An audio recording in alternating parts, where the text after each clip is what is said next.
आखिरी बार कब आपने अपनी परछाई को बहुत ध्यान से देखा था?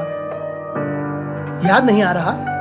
हमारे आज के वीडियो में हम आपको आपकी परछाई के बारे में कुछ ऐसी हैरान कर देने वाली बातें बताने जा रहे हैं जो आपने शायद ही कभी सुनी होंगी। इतना ही नहीं, इस वीडियो को देखने के बाद से आप अपनी परछाई पर पहले से ज्यादा ध्यान देने लगेंगे। अंधेरे में चलते हुए क्या कभी आपने ऐसा महसूस किया है कि कोई आपके साथ चल रहा है, या कभी आपको ऐसा लगा हो कि कोई आपके पीछे खड़ा है? तंत्र विद्या मानती है कि यह कोई और नहीं बल्कि आपकी परछाई ही होती है जो अंधेरे में बहुत ज्यादा ताकतवर हो जाती है। अंधेरा आपकी परछाई को शक्ति प्रदान करता है। परछाई बनकर आपके शरीर से हर वक्त जुड़े रहने वाले इस नकारात्मक भूत स्वरूप को तंत्र विद्या में हमजाद कहा जाता है। तंत्र विद्या तो यह भी कहती है कि आप अपनी परछाई को अपने वश में कर सकते हैं। तांत्रिक कहते हैं कि आपका यह नकारात्मक स्वरूप छाया पुरुष साधना के जरिए वश में किया जा सकता है।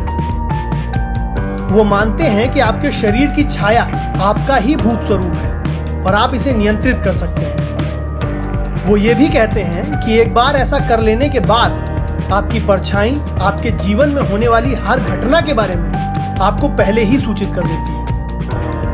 अंधेरे या परछाई के बारे में भौतिक विज्ञान की परिभाषा यह है कि प्रकाश की गैर मौजूदगी को अंधेरा या परछाई कहते हैं। यानी जहां प्रकाश नहीं है वहां अंधेरा है। बस इतना ही। विज्ञान परछाई के बारे में बस इतना ही जानता है। लेकिन क्या वाकई अंधेरा इतनी बेकार सी चीज है? जिस अंधेरे को हम शायद तवज्जो भी नहीं देते, उसी अंधेरे की मदद से बिजली पैदा करने की एक मशीन बीते दिनों नेशनल यूनिवर्सिटी ऑफ सिंगापुर ने इजाद की है। इस मशीन को नाम दिया गया है the shadow effect energy generator. Gold cells और सिलिकॉन वेफर की मदद से बनाई गई इस डिवाइस को छाया में रखने पर यह बिजली पैदा करती है। यानी जिस अंधेरे को आप पूरी तरह से अनप्रोडक्टिव मानते हैं, वो भी इतना ताकतवर होता है कि सोलर पैनल की तरह दिखने वाली किसी चीज की मदद से आप उससे बिजली पैदा कर सकते हैं। प्राचीन काल से एक मान्यता यह भी है कि परछाई बनकर आपके साथ रहने वाला आपका यह बुरा स्वरूप आपकी मौत के बाद आजाद हो जाता है। हिब्रू में कई जगहों पर ऐसा लिखा पाया गया है कि आपका यह बुरा स्वरूप आपके जीवित रहने तक आपके साथ रहता है और आपकी मौत होने के बाद यह पाताल में प्रवेश कर जाता है। लेकिन आपकी मौत के बाद यदि आपकी आत्मा को शांति नहीं मिले तो यह साया धरती लोक में भटकता रहता है।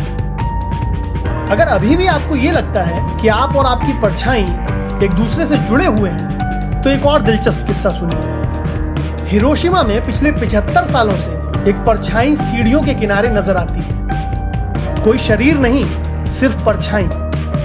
लोग इसके आसपास से गुजरते हैं लेकिन ये अपनी जगह स्थिर रहती है। इस परछाई को the Hiroshima steps of shadow के नाम से जाना जाता है। कहते हैं कि यह परछाई तब बनी जब द्वितीय विश्व युद्ध के दौरान अमेरिका ने हिरोशिमा पर परमाणु हमला किया था। इस जगह पर खड़ा हुआ ये इंसान तो बाकी लाखों लोगों की तरह एक झटके में मर गया, लेकिन ये परछाई इसी जगह पर रह गई। चीनी भाषा में परछाई को लिन कहते हैं और उनके यहाँ परछाई का दूसरा अर्थ स्त्री होता है। यानी चीनी लोग भी आध्यात्मिक रूप से परछाई को शरीर से जुड़ा हुआ एक दूसरा स्वरूप मानते हैं। वीडियो में दी गई जानकारी अगर आपको अच्छी लगी हो तो इसे लाइक कीजिए और हमारे चैनल को सब्सक्राइब कीजिए। हमारे नए वीडियोस के नोटिफिकेशन लेते रहने के लिए बेल आइकन पर टैप करके ऑल पर क्लिक कीजिए।